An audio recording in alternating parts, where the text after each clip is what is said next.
Dr. Stengel.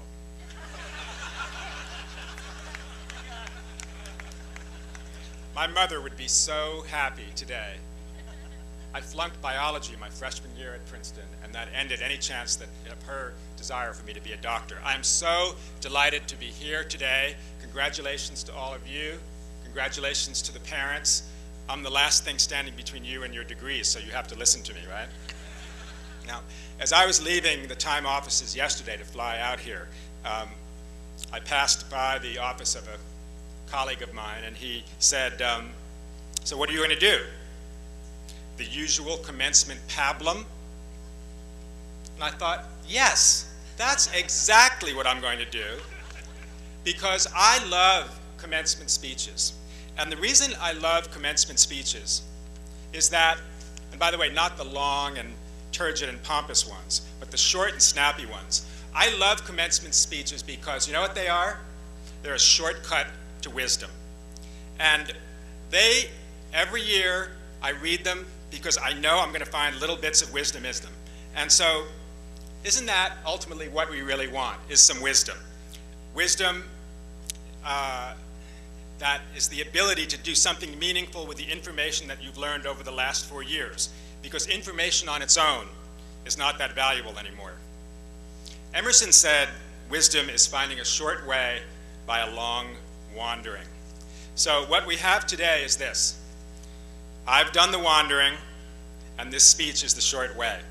In 15 minutes, I'm going to tell you everything I know, and you can choose to remember it or not. I don't remember who spoke at my commencement at all, but I'm going to end by giving you a list of things to go out and do. Now the question is whether you have to do your own wandering to find your own short way. I don't know, we'll see. Now, I've always looked for shortcuts to wisdom. When I was in high school and discovered Bartlett's book of quotations, I thought, man, this is the Bible of wisdom. I basically memorized it. And when I was applying to college, I used so many quotes that the college interviewer said to me, well, tell me what you know. So I said, if I see further, it is by standing on the shoulders of giants. Sir Isaac Newton. He laughed. But that is the point, isn't it? Who wouldn't want to stand on the shoulders of giants? Isn't that why we read biographies and memoirs and listen to commencement speeches? We're looking to see further, but we're also looking inward, trying to better see ourselves. That's wisdom. Now, I know this is a happy day, but it's an uncertain time. I don't have to tell any of you that sitting right in front of me. If you're applying for jobs, to graduate school, it's pretty ugly out there. Now, in preparation for today, I went back and read a bunch of commencement speeches over the last 100 years. And basically, everybody says, it's a happy day, but you're living in an uncertain time. And mostly the speakers say, hey, when I was graduating, things were a lot better. The world is full of people who think a satisfactory future is a return to an idealized past. Robertson Davies. But in fact, it is an uncertain time. But at the same time, we are living through the greatest information revolution in history. This is greater than the age of Gutenberg, greater than anything we've ever seen. There are no barriers to information anymore. Education is no longer exclusive.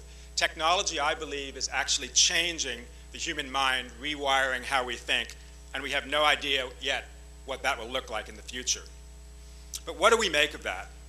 And that's what our mission is here today, and what I believe my mission is as a journalist. And that's to convert data into knowledge, to transform information into a kind of wisdom. And what we do as journalists, I believe, is vital to this enterprise that we all believe in called America. And that's the reason the framers protected one industry, and that's the press. A nation can never be ignorant and free, Thomas Jefferson. The Declaration itself said that governments are formed among men, deriving their just powers from the consent of the governed. We have to give that consent, and the way we give our consent is by being informed, and that's what we do. Because democracy is not a machine that goes of itself.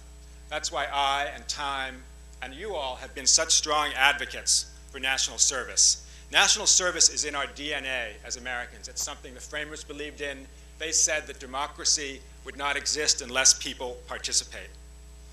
I believe that journalism is a form of public service, But people in my world right now are very worried that journalism is going to go away. But it's not. It will change and be delivered in a different way, and it will take on a different form, but it will always exist because in a democracy, people need it. And in a democracy, we have to have it, because otherwise we will not be free.